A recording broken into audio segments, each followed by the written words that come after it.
కారణం ఏమిటంటే సహాయకుడుగా, విమోచకుడుగా, రక్షకుడుగా,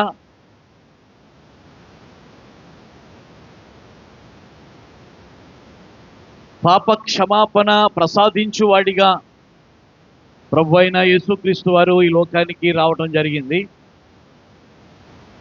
ఆ నేపథ్యంలో కొన్ని ఇన్సిడెంట్స్ జరిగాయి. ప్రకృతిలో కొన్ని ఇన్సిడెంట్స్ జరిగాయి.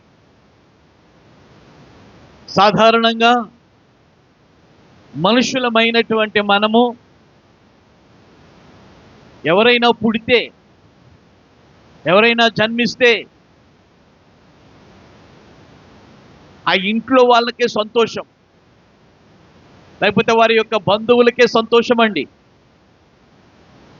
లేకపోతే స్నేహితులకే సంతోషం అండి. కానీ యేసుక్రీస్తు ప్రభు వారు పుడితే మొత్తం లోకానికే మహా సంతోషం అయిందట. అందరూ కూడా చప్పట్లు కొట్టండి గట్టిగా.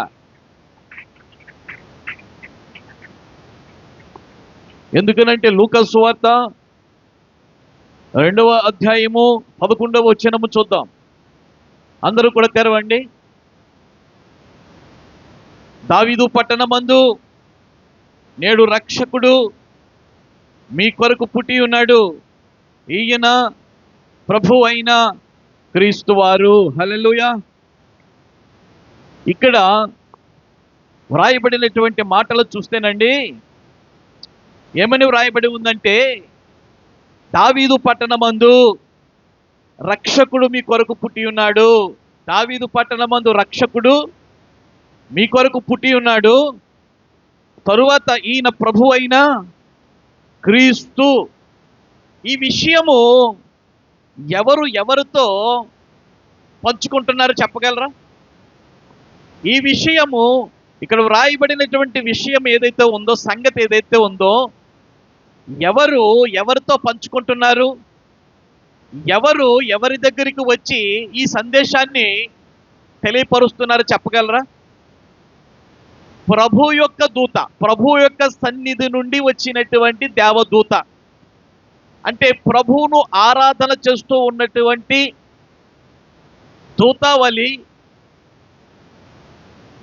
చాలా మంది ఉంటారు. అది ప్రభు యొక్క పరిపాలనా విధానము, లేక ప్రభు యొక్క ప్రభుత్వములో ఉన్నటువంటి మంత్రి మండలి. అర్థమవుతుందా? కార్యనిర్వాహక మండలి. అంచేత తండ్రి అయినటువంటి దేవుడు సమీపింపరానటువంటి తేజస్సులో ఉంటాడు. అయితే సమస్త లోకాలను ఆయనే సృజించాడు కాబట్టి ఆయన తన యొక్క కను దృష్టితో ప్రతి దేశాన్ని, ప్రతి ఖండాన్ని, ప్రతి పల్లెను, ప్రతి ప్రాంతాన్ని, ప్రతి మనిషిని కూడా ఆయన దర్శిస్తూ ఉంటాడు. అయితే ఇక్కడ మనం చూస్తూ ఉన్నటువంటి సమయంలో ఆయన ఒక పొలములో ఒక రాత్రి వేళ మందలను కాచుకుంటూ ఉన్నటువంటి గొర్రెల కాపరులను చూచాడట. ఎవరు చెప్పండి? ఎవరు? దేవలోకంలో ఉన్న తండ్రి గారు, దేవుడు భూలోకములో మందలను కాచుకుంటూ ఉన్నటువంటి గొర్రెల కాపరులను చూచాడట. మరి ఆయన రాడు. ఆయన కదిలి గనక వచ్చినట్లయితే మొత్తం భూమండలం అంతా కూడా స్మాష్ అయిపోతుంది. ఎంచేతనంటే ఆయన పవర్ఫుల్ గాడ్. ఆయన నేత్రాలు అగ్ని జ్వాలలని, ఆయన పాదాలు అపరంచమయమని, ఆయన కంఠస్వరము విస్తార నది జల ప్రవాహ ధ్వనుల వంటి కంఠస్వరమని, 7 నక్షత్రములను కుడి చేత పట్టుకుని 7 దీపస్తంభముల మధ్య సంచరించువాడని, తిరద భయంకరుడు అని చెప్పి దేవుని యొక్క ప్రత్యక్షత చూచినటువంటి భక్తుడు ప్రకటన గ్రంథములో వివరించాడు. నిజమది. అంచేత కంటికి కనిపించనటువంటి దేవుడు దేవలోకంలో ఒక ఉన్నతమైనటువంటి ప్రేమ స్వరూపిగా, ఎవరి మీద ప్రేమ? ఆయన తన పోలికలో చేసినటువంటి మానవులు అంటే ఆయనకి చాలా ప్రేమ అండి. చాలా ప్రేమ. అంచేతే యోహాను గ్రంథములో రాయబడినటువంటి మాట 3వ అధ్యాయం 16వ వచనములో, దేవుడు లోకమును ఎంతో ప్రేమించెను కాగా ఆయన తన అద్వితీయ కుమారునిగా పుట్టిన వాని యందు విశ్వాసం ఉంచు ప్రతి వాడును నశింపక నిత్య జీవము పొందినట్లు ఆయనను అనుగ్రహించెను అని వ్రాయబడి ఉంది. గమనించండి, దేవుడు లోకాన్ని చేసి వదిలేయలేదు.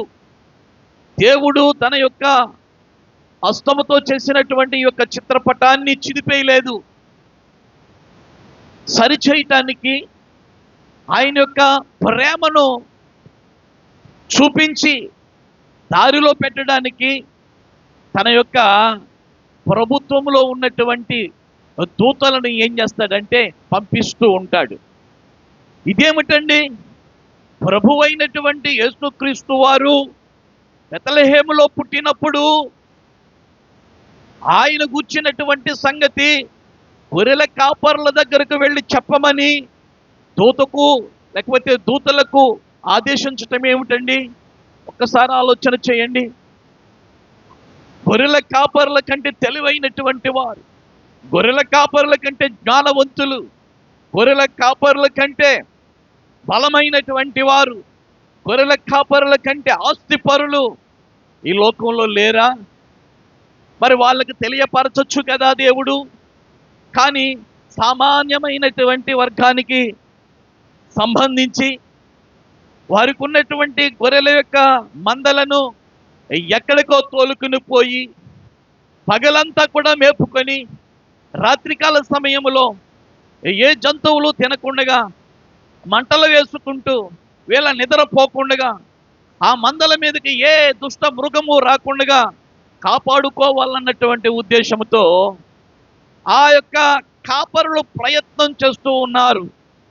ఆ కాపరులు ప్రయత్నం చేస్తూ ఉన్నటువంటి సమయంలో వారి యొక్క మందలను కాచుకుంటున్నటువంటి సమయంలో దేవుడు అనుకున్నాడు, నిజంగా నా హృదయం లాంటి హృదయం, నా మనస్సు లాంటి మనస్సు ఈ గొర్రెల కాపర్లకు ఉంది కాబట్టి నా కుమారుడు పుట్టినటువంటి సంగతి నేను వీరికి తెలియపరచాలి అని చెప్పి దేవుడు అనుకున్నాడు. అందరూ కూడా చప్పట్లు కొట్టండి గట్టిగా.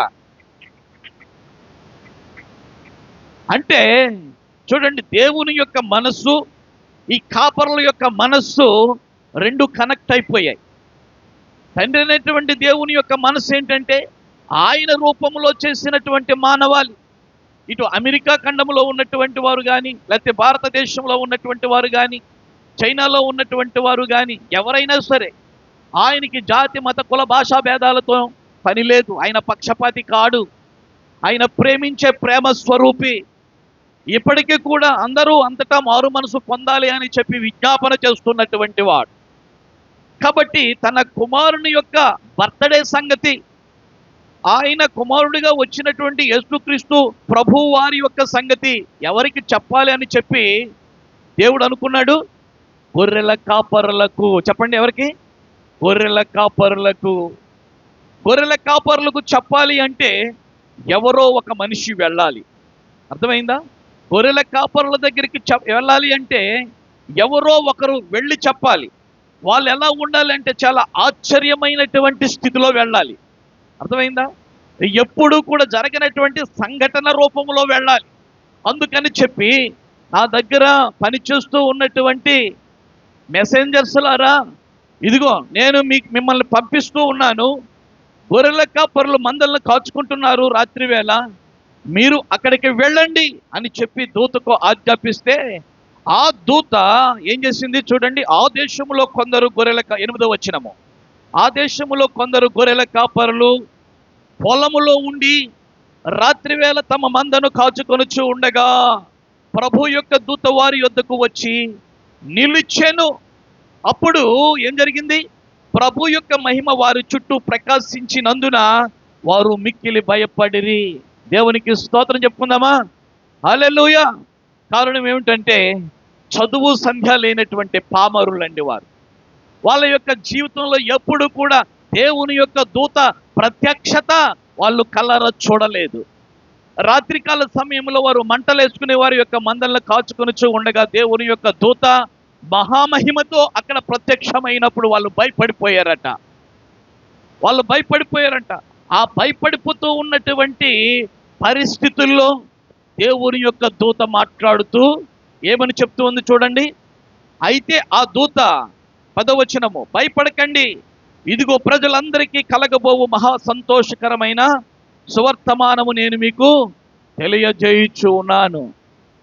ఎందుకనంటే సామాన్య మానవులైనటువంటి మన యొక్క మనసుల్లో కానీ మన యొక్క జీవితంలో కానీ ఎప్పుడైనా సరే ఏముంటుందో తెలుసా? ఒక ఆశ అనేటువంటిది వారిలో ఉంటుంది. అయ్యో మనం ఇంత కష్టపడుతున్నాం, ఎప్పుడు చూసినా ఆ గొర్రెకు బెత్తుల తోక అన్నట్లుగా మనం ఎంత సంపాదించినప్పటికీ కూడా వెనకేసుకోవటం లేదు. అందరూ మనకంటే ముందుగా అందరూ దూసుకుని పోతున్నారు. డాబా మీద డాబా, ఫ్లాట్ మీద ఫ్లాట్ కట్టేస్తున్నారు, కొనేసుకుంటూ ఉన్నారు. అయ్యో ఎప్పుడు చూసినా మన బ్రతుకులు ఇంతేనా అని చెప్పి బాధపడుతూ ఉంటారు. మేము కూడా అంతే. మేము చేనేత కార్మికులు, మేము చేనేత కార్మికులు. ఏం చేద్దానంటే మా ఇండస్ట్రీ కూడా, మా పరిశ్రమ కూడా అంతంత మాత్రంగానే ఉంటుంది. మా యొక్క పరిశ్రమ చూసినప్పుడు కుటుంబంలో ఒక్కడు ఎప్పుడు కూడా పని చేయడండి. ఆ ఒక్కరితో పాటు 2, 3, 4, 10 మంది ఉన్నప్పటికీ కూడా 10 మందికి పనులే. ఒక చీర తయారు చేయడానికి ఎంత మంది కష్టపడాలో, కానీ చాలినటువంటి జీతం, చాలినటువంటి కూలి. అటువంటి పరిస్థితుల్లో అసలు మన యొక్క చేనేత రంగము గురించి ఆ పార్లమెంట్లో కానీ, శాసన మండలిలో కానీ, శాసనసభలో కానీ ఒక మంత్రిగా, ఒక ఎమ్మెల్యేగా ఎవరైనా మన యొక్క జాతికి సంబంధించినటువంటి వాడు ఎన్నికయ్యి ఈ గోడు గురించి, ఈ యొక్క శ్రమ గురించి ఎవరైనా చెప్తే ఎంత బాగుండును అని చెప్పి ఇప్పటి వరకు కూడా మేము ఆలోచన చేస్తూనే ఉంటాం. కారణం ఏమిటంటే పరిస్థితులు బాగుండక కుమ్మరాయన అలాగే ఆలోచన చేస్తాడు, పుండలు చేస్తూ అయ్యో ఇడిపోతున్నాయి, మన పరిస్థితి బాగు చేసేవాడు ఎవడు? అలాగే రైతన్న అయ్యో పంటలు పండిస్తూ ఉన్నాడు, సకాలానికి అవి కొయ్యాలని చెప్పి, అవి అమ్ముకోవాలని చెప్పి ఆలోచన చేస్తున్నటువంటి సమయంలో వర్షాలు వచ్చి అవన్నీ కూడా నాశనం అయిపోతున్నటువంటి సమయంలో అయ్యో మన జానడు పొట్ట కోసం మనం పని చేస్తున్నాము మన యొక్క శ్రమ, మన యొక్క కష్టము మన పక్షంగా చూచేవారు, మనకు ఒక ఆశాకిరణంగా ఉండేవారు ఎవరు ఉంటారా అని చెప్పి రైతన్న ఆలోచన చేస్తూ ఉంటాడు. ఇలాగన్నమాట పేద సాదా ప్రజలందరూ కూడా మనకు ఎప్పుడు మంచి రోజులు వస్తాయా అని చెప్పి ఎదురు చూస్తూ ఉంటారండి. ఇది లోకంలో మనుషుల యొక్క, పేద ప్రజల యొక్క తీరుతెన్నులు. అలాగే ఆనాటి కాలంలో పొలములో మందలను కాచుకుంటూ ఉన్నటువంటి గొర్రెల కాపర్లకు కూడా అదే ఆలోచన. అయ్యో మనం ఇంటిని వదిలి నెలాలయ్యిందే, మన భార్య బిడ్డలను వదిలి నెలాలయ్యిందే, మన వ్యాపారాలను, భూములను వదిలి నెలాలయ్యిందే. అయ్యో ఇంటి దగ్గర వాళ్ళు ఎలాగున్నారో పాపం, వాళ్ళని వదిలి మనము అరణ్యానికి వచ్చి కొన్ని పదుల మైళ్ళ దూరంలో మనము ఇక్కడ చిక్కుకుపోయాం. మరలా మనం ఎప్పుడు వెళ్తామో ఇంటికి, సజీవంగా వెళ్తామో చచ్చిపోయి వెళ్తామో. ఏం చేతనంటే అడుగడుగునా గండమే. ఈ మేకలను లేకపోతే ఈ యొక్క గొర్రెలను మేపే సమయంలో ఏది వచ్చి పడుతుందో తెలియదు, ఏది వచ్చి తింటుందో తెలియదు, దేన్ని తన్నుకుపోతుందో తెలియదు, బ్రతుకులకు గ్యారంటీ లేదు. అటువంటి పరిస్థితుల్లో వాళ్ళు ఆలోచన చేసుకుంటున్నారట. ఈ యొక్క గొర్రెలకు కాపర్లుగా ఉండి మనము ఈ యొక్క గొర్రెలు బాధపడుతూ ఉన్నటువంటి సమయంలో ఈ గొర్రెల యొక్క బాధలను, ఈ గొర్రెలకు వచ్చినటువంటి రోగాలను బాగు చేయడానికి వాటి యొక్క స్థితిగతులను ఎరిగినటువంటి మనం ఎంతో మంచిగా చూసుకుంటున్నామే. అసలు చితికిపోయినటువంటి మన యొక్క బ్రతుకులను ఎవరు మంచిగా చూసుకుంటారు? ఆ పరమాత్ముడైనటువంటి ప్రజాపతి దేవుడిగా మనల్ని రక్షించడానికి మనలో పుట్టి, చూడండి, మనలో పుట్టి ఆయన మన మధ్యలోకి వస్తేనే కానీ మన యొక్క బాధలు పోవు అని చెప్పి అనుకునేవారట. హల్లెలూయా.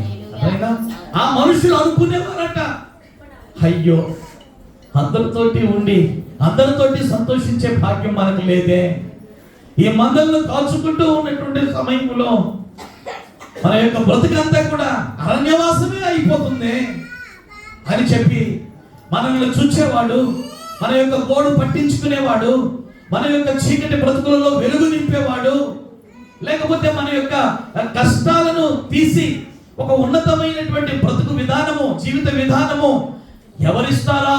ఇంకా ఆ దేవుడే రావాలి. ఎందుకనంటే నాయకులైనటువంటి వారు మనల్ని పట్టించుకోవటం లేదు, మనల్ని అనగదొక్కేస్తూ ఉన్నారు, మన గోడు పట్టించుకోవటం లేదు. నిజంగా దేవుడే రావాలి. ఆయనే సమానత్వము కలగజేసేవాడు, ఆయనే మన కన్నీటిని తుడిచేవాడు, మన యొక్క బ్రతుకులలో ఆ చీకటిని పోగొట్టి వెలిగించేవాడు అని చెప్పి వారు ఆలోచన చేస్తూ ఉన్నారు. ఏం చెప్తానంటే, దేవుడు ఎప్పుడు తారసపడతాడంటే, దేవుడు ఎప్పుడు దొరుకుతాడు అంటే బాగా అర్థం చేసుకోండి. ఎన్నో కష్టాలు, ఎన్నో బాధలు, ఎన్నో ఇబ్బందులు పడుతూ ఉన్నటువంటి సమయంలో ఆ మనుషులు, అయ్యో దేవుడు లేడా, నేను ఇంత భక్తి చేశాను, ఇన్ని రకాలుగా నేను నా యొక్క భక్తిని ప్రదర్శించుకున్నాను, కానీ ఏ దేవుడు నన్ను రక్షించలేదా? అసలైనటువంటి నిజమైనటువంటి దేవుడు ఎవరైనా ఉన్నట్లయితే నాతో మాట్లాడితే ఎంత బాగుండును అని చెప్పి ఎవరైతే దేవుడు నా పట్ల, లేకపోతే నేను చేస్తూ ఉన్నటువంటి పనుల పట్ల, లేకపోతే నాకున్న విశ్వాసమును బట్టి ఆ దేవుడే నాకు కనిపించి మాట్లాడినట్లయితే ఎంత బాగుండును అని చెప్పి ఎవరైతే ఆలోచన చేస్తారో వాళ్లకు నా యేసయ్య కనబడతాడు. దేవునికి స్తోత్రం. అందరూ చెప్పండి పట్టండి. అర్థమైందా? నా యేసయ్య కనబడతాడు. కారణం ఏమిటి అంటే, జక్కయ్య అలాగే అనుకున్నాడు, నేను యేసు ప్రభువు వారిని చూడాలి. ఏం చేతనంటే, నేను చేస్తూ ఉన్నటువంటి పనుల వల్ల చాలా చాలా చాలా చాలా నేను మనశ్శాంతిని కోల్పోయి ఉన్నాను. నిజానికి నాకు మనశ్శాంతిని ఇచ్చి నా యొక్క బ్రతుకును మార్చేవాడు ఎవరైనా లేదా అని చెప్పి ఆలోచన చేస్తున్నటువంటి సమయంలో ఎవరు సువార్త చేసి ఉండొచ్చు బహుశా. ఇదిగో మన ఊరు యేసు ప్రభుల వారు వస్తున్నారు, ఆయన దగ్గరికి వెళ్తే నీ మనసు బాగుంటుంది, నీ కష్టాలన్నీ పోతాయి అని చెప్పి ఉండవచ్చు. ఆ నేపథ్యంలోనే జక్కయ్య యేసయ్యను దర్శించుకోవడానికి వెళ్ళాడు. ఆమె యేసయ్యను దర్శించుకోవాలని, యేసయ్యను చూడాలని వెళ్ళాడు. చూచొచ్చాడా, చూడకుండా వచ్చాడా? దేవునికి స్తోత్రం. హల్లెలూయా. బ్రతుకు మారిపోయింది. యేసు ప్రభులు వారే ఆయనకు కనబడి, నడు నీ ఇంటికి నేను వస్తున్నాను అని చెప్పి ఆ ఇంటి యొక్క పరిస్థితులన్నీ కూడా మార్చేశాడు. అంతవరకు ప్రజల్లో ఉన్నటువంటి చెడ్డ పేరు, జక్కయ్య అంటే పాపాత్ముడు, పాపిష్టివాడు అని చెప్పి ఆ కుటుంబం జోలికి కానీ, ఆ యొక్క వ్యక్తి జోలికి కానీ మనం వెళ్ళకూడదు. పాపము ద్వారా సంపాదిస్తున్నటువంటి ఆస్తితో వాడు ఆస్తులను సంపాదిస్తూ ఉన్నాడు. కుక్క బ్రతుకుతుంది, వీడు బ్రతుకుతున్నాడు అని చెప్పి ముఖం మీద ఉమ్ము వేయించుకునే పరిస్థితి కలిగినటువంటి జీవితం ఆయనది, జక్కయ్యది. అటువంటి పరిస్థితుల్లో వాళ్ళు వీళ్ళు అంటున్నటువంటి మాటలను బట్టి మారు మనసు పొంది యేసయ్యను దర్శించుకోవాలని చూచాడు. ప్రభునందు ప్రియమైనటువంటి వాళ్ళ చాలా జాగ్రత్త సుమ. ఒక్కొక్కసారి దేవుడు మనకి ఇచ్చినటువంటి ఈ యొక్క జీవిత కాలంలో నిజమైనటువంటి దేవుడు నేను చూడాలి, నిజమైనటువంటి దేవుడు నాతో మాట్లాడాలి అని చెప్పి ఎవరైతే అనుకుంటారో వాళ్ళ యొక్క బ్రతుకులు మారిపోవును గాక. ఆమేన్. వాళ్ళకి త్రాగుడు ఉన్నప్పటికీ కూడా, వాళ్ళ తిరుగుబోతులుగా ఉన్నప్పటికీ కూడా వాళ్ళ యొక్క రాత్రికాల సమయంలో మారు మనసు పొందుదురుగాక. ఆమేన్.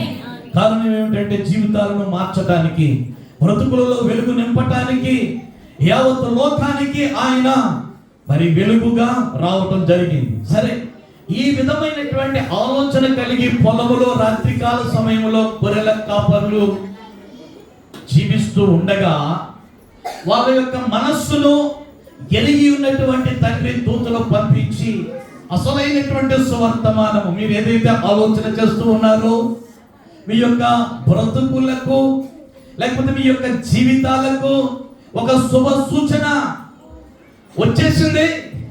మీరు గొర్రెలను కాచుకుంటున్నారు కదా, ఈ యావత్ లోకంలో ఉన్నటువంటి వాళ్ళందరూ కూడా గొర్రెలే. ఆ గొర్రెల కాపరిగా మంచి కాపరి ఏం చేశాడు? ఆయన పుట్టాడు, ఆయన లోక రక్షకుడు అని చెప్పి దూత ఏం చేస్తుంది? పాపర్లు అయి ఉన్నటువంటి గొర్రెల కాపర్లకు చెబుతూ ఉంది. గొర్రెల కాపర్లు వెంటనే ఇది దేవుని యొక్క దైవ నిర్ణయం, అర్థమైందా? ఇది దేవుని యొక్క దైవ నిర్ణయము అంచతే మనము ఏ పూజ చేయకపోయినా, ఏ విశ్వాసమును కనపరచకపోయినా, మన యొక్క హృదయంలో ఉన్నటువంటి కలతను నలతను తీసివేయడానికి ఆ దేవాది దేవుడే ఈ యొక్క దూతను పంపించాడు. మనము లేట్ చెయ్యకుండా రేపు వెళదాం, ఎల్లుండి వెళదాం, తర్వాత చూద్దాంలే అని మనం లేట్ చేయకుండా మనము ఇప్పుడే బయలుదేరి ఆ యొక్క రక్షకుడిని మనము చూద్దాం. చూడండి, అట్లసు చెప్తూ ఉన్నాడు, దావీదు పట్టణమందు నేడు రక్షకుడు మీ కొరకు పుట్టి ఉన్నాడు, ఈయన ప్రభు అయిన క్రీస్తు. అసలు ప్రభు ఎందుకండి గొర్రెల కాపర్లకి? చెప్పండి. ఈయన ప్రభువు అని చెప్పి సంబోధిస్తూ ఉంది దూత. ప్రభు ఎందుకండి వారికి, ఆ గొర్రెల కాపర్లకి? ఏం చేద్దానంటే యేసుక్రీస్తు ప్రభులు వారు పుట్టిన తర్వాత ప్రభు అవ్వలేదు. అర్థమైనా? ఆయనకి మాత్రమే ప్రభు అని పేరు. ఆమె ప్రభు అనగా చక్రవర్తి, ప్రభు అనగా రాజులకు రాజు, ప్రభు అనగా ప్రభువులకు ప్రభువు. దేవునికి స్తోత్రం, హల్లెలూయా. ఆయనకు మాత్రమే ఈ బిరుదు ఉంది.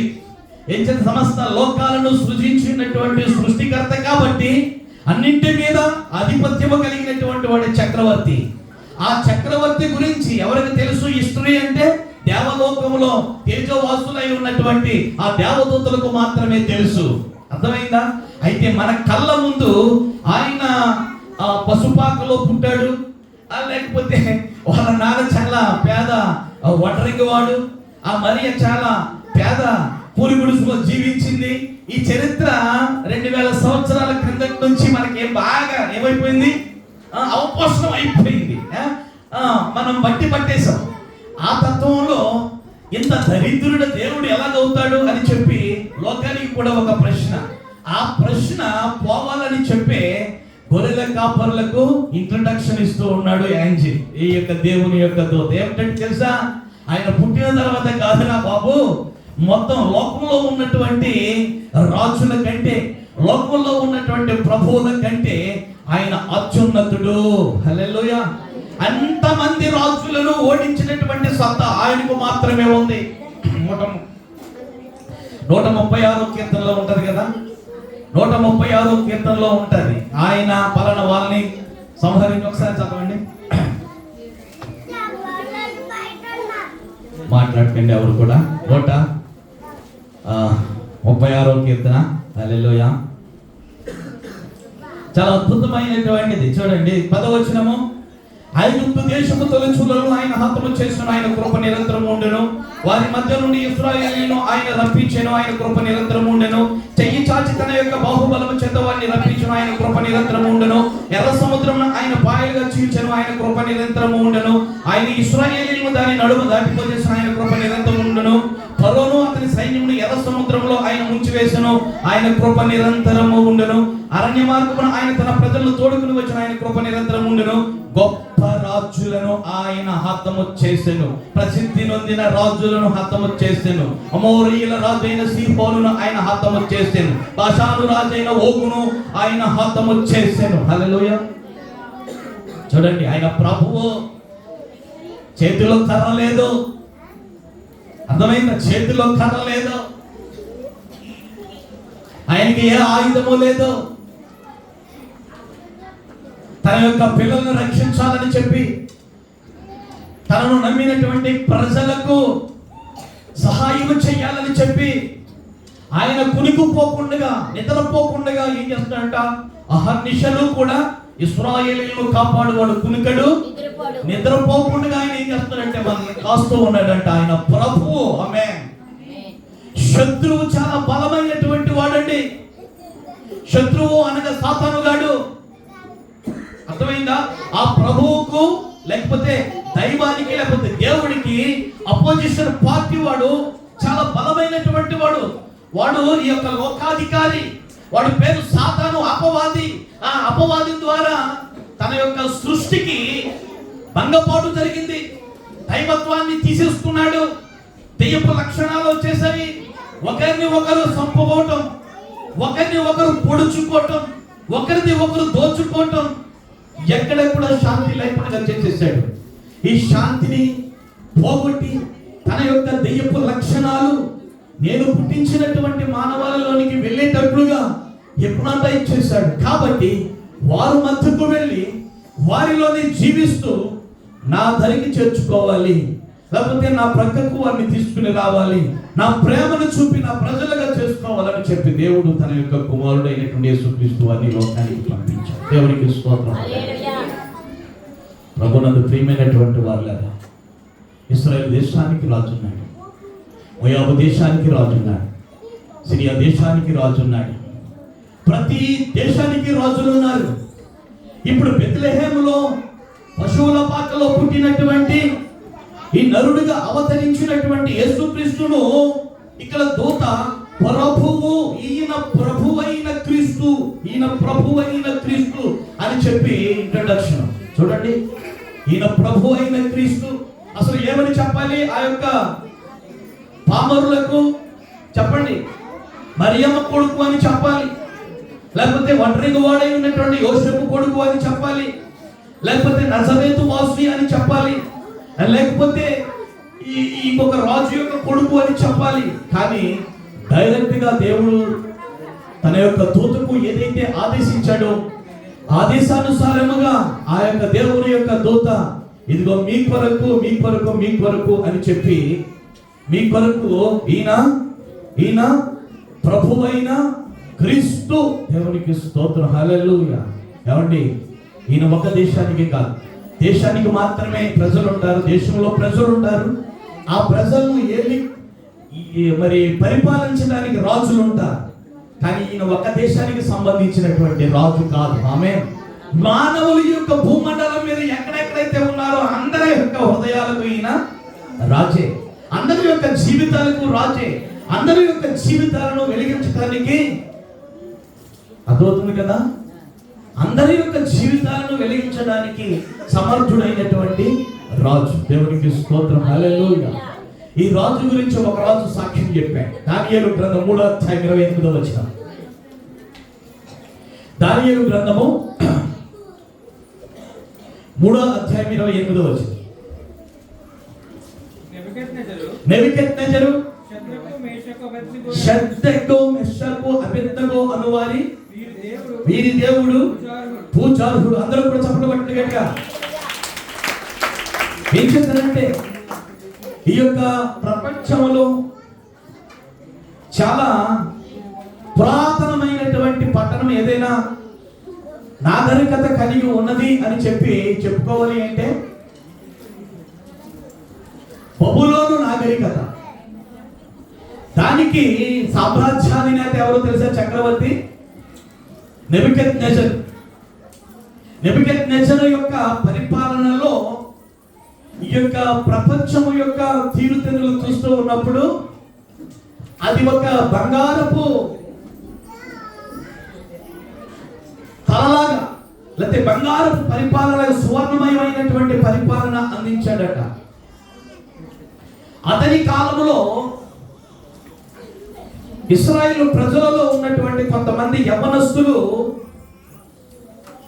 బానిసలుగా ఆ రాజు తీసుకుని వచ్చాడు తన యొక్క రాజ్యంలోనికి. వారిలో ఉన్నటువంటి తెలివితేటలను బట్టి వారి యొక్క రాజ్యానికి సంబంధించినటువంటి విషయాలను చూచుటకు వారిని ఉద్యోగస్తులుగా నిలిపాడు, ఉద్యోగస్తులుగా పెట్టుకున్నాడు. వారిని ఎప్పుడైతే పెట్టుకున్నాడో దైవిక సంబంధమైనటువంటి పరిపాలన అందుతుందంట. దేనికి? బబులోను రాజ్యానికి దైవిక సంబంధమైనటువంటి పరిపాలన. ఏం చెప్తారంటే, వీళ్ళు దైవ భక్తులు.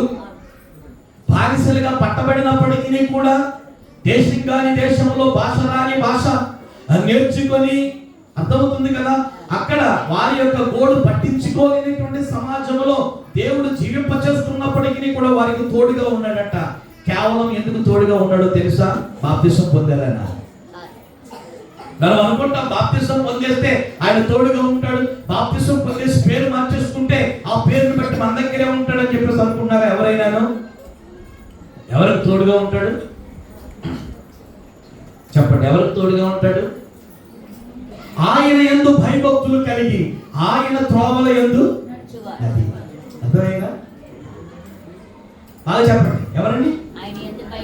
ఆయన యందు భయభక్తులు కలిగి ఆయన త్రోవల యందు నడుచు వారికి ఆయన తోడుగా ఉంటాడు. ఇప్పుడు మన మనకి మందిరం చాలా దగ్గరగా ఉంది. దగ్గరగా ఉన్నప్పటికీ కూడా మనం ఏం చేస్తామో తెలుసా? కొంచెం లేట్గానే వస్తాం. అర్థమైందా? కొంచెం లేట్గా వస్తాం మనం. కానీ దూరంగా ఉన్నటువంటి వారికి కంగారు పట్టుకుంటుంది. కారణం ఏంటో తెలుసా? అయ్యో పాటలు మొదలెట్టేసారేమో, ఆరాధన చేస్తున్నారేమో, వాక్యం అయిపోతుందేమో అన్నటువంటి ఆలోచనతో ముందు దూరం నుండి వచ్చే వాళ్ళు వచ్చేస్తూ ఉంటారు. ఇప్పుడు షడ్రకు, మేషకు, అబేద్నెగో, డానియేలు వీళ్ళందరూ కూడా వాళ్ళ యొక్క దేశంలో మందిరం ఉంది, వాళ్ళ యొక్క దేశంలో బైబిల్ ఉంది, వాళ్ళ యొక్క దేశంలో గురువులు ఉన్నారు. కానీ అవన్నీ కూడా తగలరిపోయినాయి, అవన్నీ కూడా కాల్చబడ్డాయి. అటువంటి పరిస్థితుల్లో బానిసలుగా ఈ యొక్క పిల్లల్ని ఏం చేశాడంటే నెబుకద్నెజరు తీసుకుని వచ్చేసాడు. కానీ ఆ దేశంలో కూడా ఏం చేస్తున్నారో తెలుసా? భక్తి వేరైనా, సంప్రదాయాలు వేరైనా, సిస్టమ్ అనేటువంటిది వేరై ఉన్నప్పటికీ కూడా దేవుణ్ణి వాళ్ళు మర్చిపోలేదట. అర్థమైందా? దేవుణ్ణి మర్చిపోలేదు. వాళ్ళు వాళ్ళ యొక్క దేశంలో, వాళ్ళ యొక్క మందిరంలో, వాళ్ళ యొక్క గృహాలలో రోజుకి ఎన్ని సార్లు అయితే ప్రార్థన చేసుకుంటున్నారో దానికంటే ఎక్కువ సార్లు ఇక్కడ ప్రార్థన చేసుకుంటున్నారంట. ప్రభువా, మమ్మల్ని ఇక్కడ తీసుకుని వచ్చి మారేసావా? కార్యక్రమాలు మేము మర్చిపోలేదయ్యా, నీ వాక్యం చదువుతున్నామయ్యా, మరి మమ్మల్ని మహిమకరంగా వాడుకోనైనా అని చెప్పి దేవునికి స్తోత్రం, హల్లెలూయా. అయితే ఉన్నటువంటి వీరు ఉద్యోగం ఎప్పుడైతే చేస్తున్నారో స్థానికంగా ఉన్నటువంటి కొలీగ్స్ ఉంటారు కదా, ఆ కొలీగ్స్ కి ఏమాత్రం కూడా నచ్చలేదు. రాజు ద్వారా వీళ్ళకి శిక్ష విధించి రాజు యొక్క ఆజ్ఞ మేరకు వీళ్ళు చంపబడాలి, అప్పుడే మనం బాగుంటాం, మన జాతి బాగుంటుంది, మనకి ఉద్యోగాలు వస్తాయి అని చెప్పి అక్కడ ఉన్నటువంటి దుర్మార్గులు ఆలోచన చేస్తున్నారు. ఆ నేపథ్యంలో రాజు వారి యొక్క స్థానికుల యొక్క మాట విని వీరికి ఇబ్బందిని కలిగిస్తాడు. ఇబ్బందిని కలిగించి మాట వినకపోతే అగ్నిగుండంలో నేను వేసేస్తాను అని చెప్పి అంటాడు. అగ్నిగుండం రెడీ అయిపోయింది, కానీ రాజు యొక్క మాట వారు వినలేదు. అగ్నిగుండంలో వేయబడ్డారు వీళ్ళు, షడ్రకు, మేషకు, అబేద్నెగో అనేటువంటి వారు. ఆ అగ్నిగుండంలో నుండి దేవుడు వారిని ఏం చేశాడో తెలుసా? తప్పించాడు. అర్థమైందా? తప్పించాడు. కళ్ళలో చూస్తూ ఉన్నాడు రాజు. కొంత సమయానికి వచ్చి చూసి ఆ అగ్నిగుండాన్ని చూసేసరికి 4వ వ్యక్తి వేసినటువంటి అగ్నిగుండంలో వేయబడి ఉన్నటువంటి వారు ముగ్గురే, కానీ దాంట్లో 4వ వ్యక్తి ఏం చేస్తున్నాడో తెలుసా? వాళ్ళతో సంచరిస్తూ ఉన్నాడట. వెంటనే తనకు సంబంధించినటువంటి సైనికులను పిలిచాడు. వీళ్ళని బయటికి తీసుకుని రండి అనేసరికి బయటికి తీసుకుని వచ్చారు. అంతా పరీక్షిస్తాడు, ఎక్కడ కూడా బాడు వాసన రాలేదండి వాళ్ళకి. అప్పుడు అందరినీ కూడా పిలిపించి, ఇదిగో ఈ విధంగా రక్షించుటకు సమర్థనైనటువంటి వాడు వీరి దేవుడే, వీరి దేవుడే, వీరి దేవుడు, వీరి దేవుడే పూజార్హుడు. ఆమె హల్లెలూయా. బాబెల్ అంటే బబులోను దేశానికి మహాచక్రవర్తి అయినటువంటి నెబుకద్నెజరు ఇచ్చినటువంటి సాక్ష్యం. హల్లెలూయా. పుట్టిన తర్వాత యేసు ప్రభుల వారు ఒక మతానికి సంబంధించినటువంటి వాడని ఏమండి మరి గుర్తించి ఏదో ఒక నామకరణం పెట్టారు క్రైస్తవులు అని చెప్పి, కానీ ఈయన చెప్పండి సృష్టికర్త. ప్రభుత్వాలు ఈయన ద్వారానే కలిగాయి. కొలస్సీయులకు రాసినటువంటి పత్రిక 1వ అధ్యాయం 15 నుంచి చదవండి. కొలస్సీయులకు రాసినటువంటి పత్రిక 1వ అధ్యాయం. ఈ మాట చెప్పి నేను ముగిస్తాను, తర్వాత ప్రార్థన చేసుకుని ఆశీర్వాదాలు పొందుకుని వెళదాం. ఇంకా కొన్ని కార్యక్రమాలు ఉన్నాయి. కొలస్సీయులకు రాసినటువంటి పత్రిక 1వ అధ్యాయము 15-16. ఆయన చూడండి, ఆయన అనగా యేసుక్రీస్తు ప్రభుల వారు. యేసుక్రీస్తు ప్రభుల వారు అదృశ్య దేవుని స్వరూపి అయి సర్వ సృష్టికి ఆది సంభూతుడై ఉన్నాడు. ఎలాగనగా ఆకాశమందున్నవియు భూమి మీద ఉన్నవియు దృశ్యమైనవి కానీ అదృశ్యమైనవి కానీ అవి అధికారములైనను సర్వమును ఆయన యందు, సింహాసనములైనను ప్రభుత్వములైనను ప్రధానులైనను అధికారములైనను సర్వమును ఆయన యందు సృజించబడెను. సర్వమును ఆయన ద్వారాను ఆయన బట్టి సృజించబడెను. ఆయన అన్నిటికంటే ముందుగా ఉన్నవాడు, ఆయన సమస్తమునకు ఆధారభూతులు. చెప్పబడి గట్టిగా. ఇప్పుడు దూత ఆయన యొక్క మహాత్యము తెలుసు కాబట్టి ఆయన సృష్టి నవ్వంతా లేనప్పుడు ఉన్నటువంటి వాడు, సృష్టించిన తరువాత ఉన్నటువంటి వాడు, ప్రభుత్వాలను కూలగొట్టేవాడు, ప్రభుత్వాలను పెట్టేవాడు ఆయనే. అంచేత ఆయనే ప్రభువు.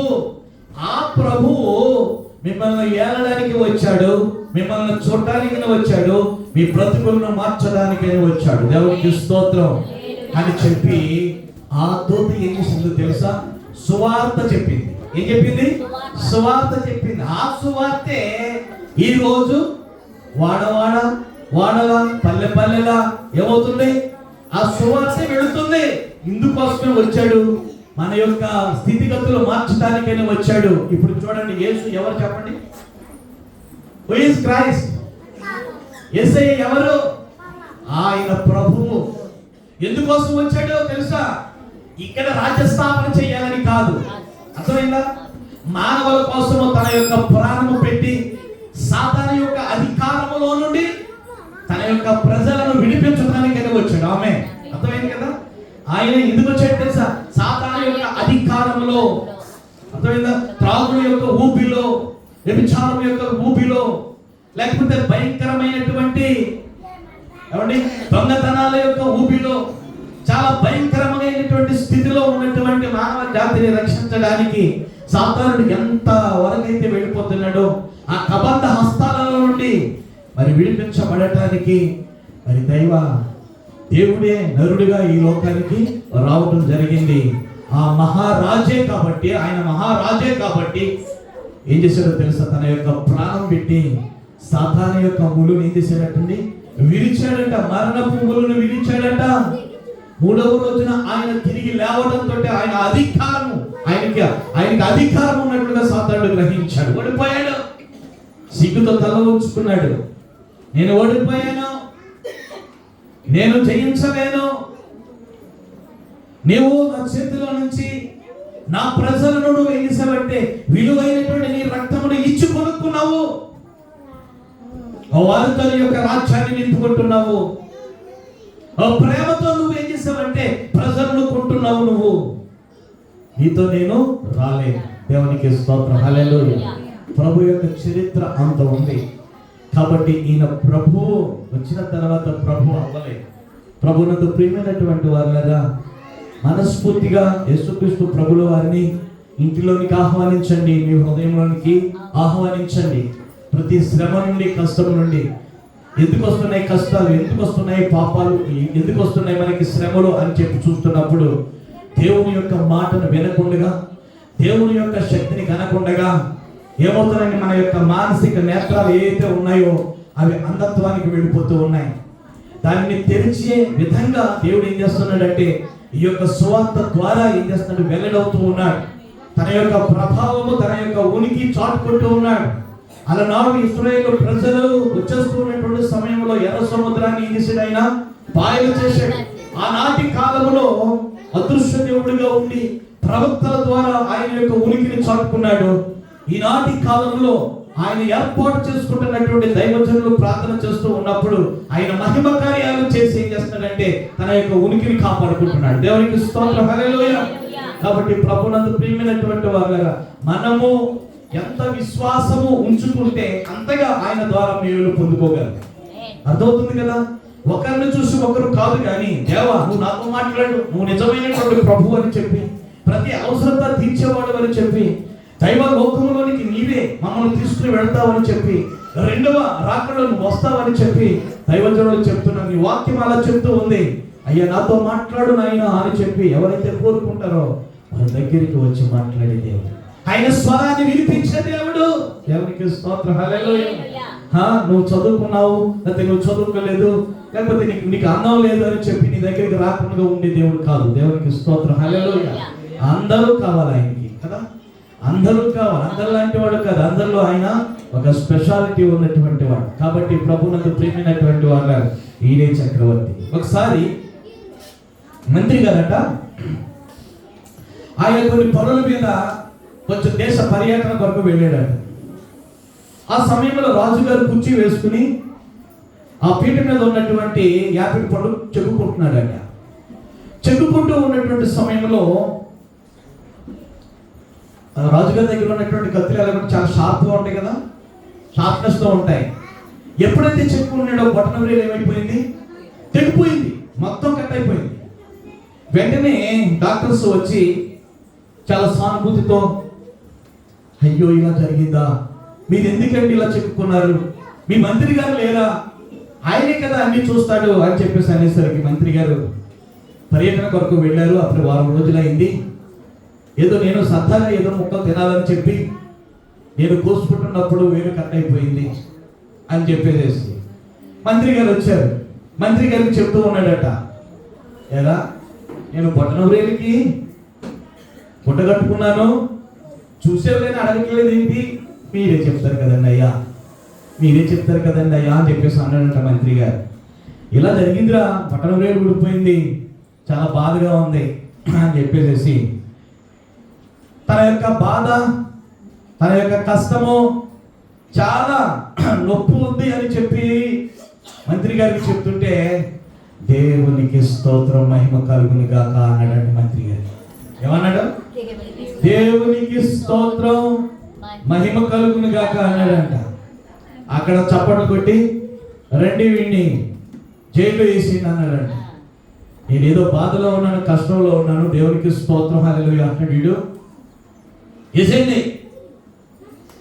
కొంచెం సానుభూతి చెప్తాడని, లేకపోతే దీని యొక్క పర్యవసానం ఎక్కడికి వెళితే తగ్గుతుందో, ఏ పసరు పోతే తగ్గుతుందో, పర్యాటనకు వెళ్ళాడు కాబట్టి అనేక మంది డాక్టర్లు తెలుసు కదా, ఏదైనా చెప్తాడేమో అని చెప్పి నేనంటే దేవునికి మహిమ కలుగును గాక, దేవుని నామమునకు స్తోత్రం అని అంటున్నాడు.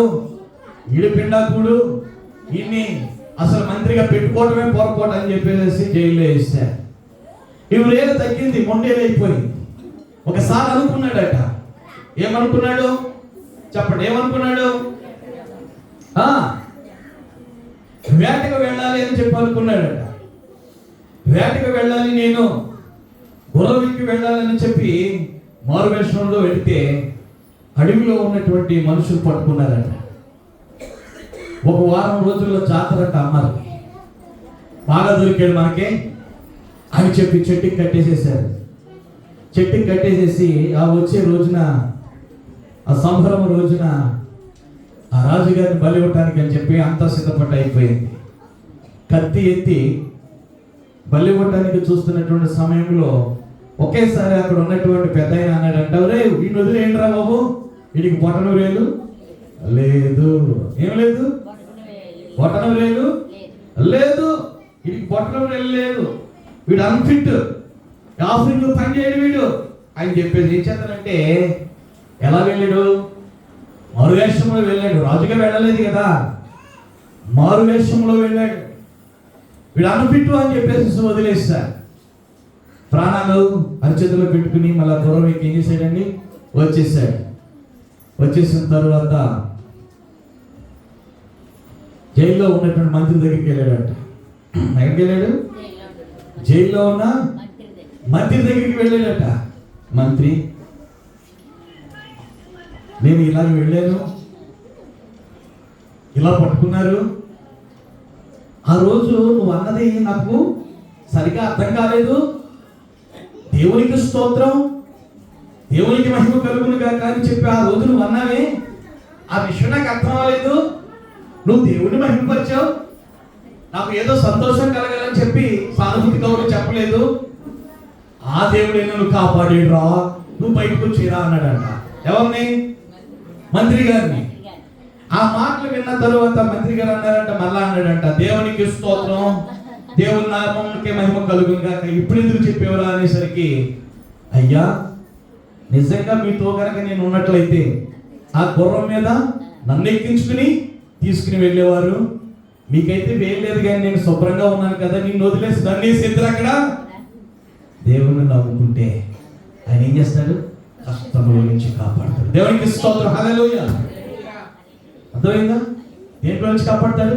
కష్టంలో నుంచి, శ్రమలో నుంచి. శ్రమ కష్టాలు అందరికీ వస్తాయి, కానీ అసలు ఏంటో తెలుసా? ఏమండి? నరక యాతన, పాతాళం, పాతాళపు తాళపు చెవులు ఎవరికి స్వాధీనంలో ఉన్నాయి? యేసయ్య స్వాధీనంలో ఉన్న. దేవునికి స్తోత్రం, హల్లెలూయా. ఏం చదవాలంటే, మరణాన్ని జయించినటువంటి వాడు ఈ ప్రపంచంలో ఎవరైనా ఉన్నారంటే మన యేసయ్యే. ఆయనే రాజు, ప్రజాపతి. అర్థమైందా? కాబట్టి ప్రభునందు ప్రియమైనటువంటి వాళ్ళారా, ప్రతి విధమైనటువంటి స్థితి నుండి, ప్రతి విధమైనటువంటి శ్రమ నుండి మరి కాపాడి రక్షించే నాథుడిగా యేసుక్రీస్తు ప్రభుల వారు వచ్చారు అని చెప్పి దేవుని యొక్క దూత, ఒక ప్రభువు ఈ బాధలను, మీరు ఏ పని చేసుకుంటున్నా, పంటలు పండించుకుంటున్న రైతులా మీరు, కుండలు చేసుకుంటున్నటువంటి కుమ్మరులా మీరు, నేత నేర్చుకుంటున్నటువంటి శాలిలా మీరు ఏ పరిస్థితుల్లో ఉన్నప్పటికీ సాతాను ఏం చేస్తున్నాడు, మేము మీ మీద ఏలుబడి చేస్తూ ఉన్నాడు. ఆ సాతాను యొక్క ఏలుబడి నుండి తప్పించి శాంతిని, ప్రశాంతిని మీకు ఇవ్వడానికి నేను వచ్చాను, నా ప్రాణం మీ కొరకు పెట్టాను అని చెప్పి ప్రభు అయినటువంటి యేసుక్రీస్తు వారు ఈ లోకానికి 2025 సంవత్సరాల క్రిందట నరరూపధారిగా వచ్చాడు. దేవునికి స్తోత్రం, హల్లెలూయా. కాబట్టి ఈయన ఒక పల్లెకు, ఒక ప్రాంతానికి, ఒక పట్టణానికి, ఒక దేశానికి సంబంధించినటువంటి వాడు కాదు. మన యొక్క సరిహద్దుల్లో ఉండిపోయి ఆరాధించబడే దేవుడు కాదు. యావత్ ప్రపంచమంతా కూడా వ్యాపించి ఉన్నది ప్రభు యొక్క ప్రేమ. దేవుని యొక్క ప్రేమ పరిమళం అనేటువంటిది ప్రతి ఒక్క గృహంలో కూడా వ్యాప్తి చెందుతూ ఉంది. కాబట్టి ప్రభునందు ప్రియమైనటువంటి వారారా, దేవుని యొక్క నామములో మీరందరూ కూడా రక్షణ పొందాలని, మరి బాప్తిస్మం పొందాలని, దేవుని యొక్క అడుగుజాడల్లో నడిచి దైవరాజ్యానికి వారసులు కావాలని చెప్పి ఈ నా మాటలు నేను ముగిస్తూ ఉన్నాను. ఇప్పుడు జరిగే కార్యక్రమం అంతా కూడా దాసురాలు నడిపిస్తారు.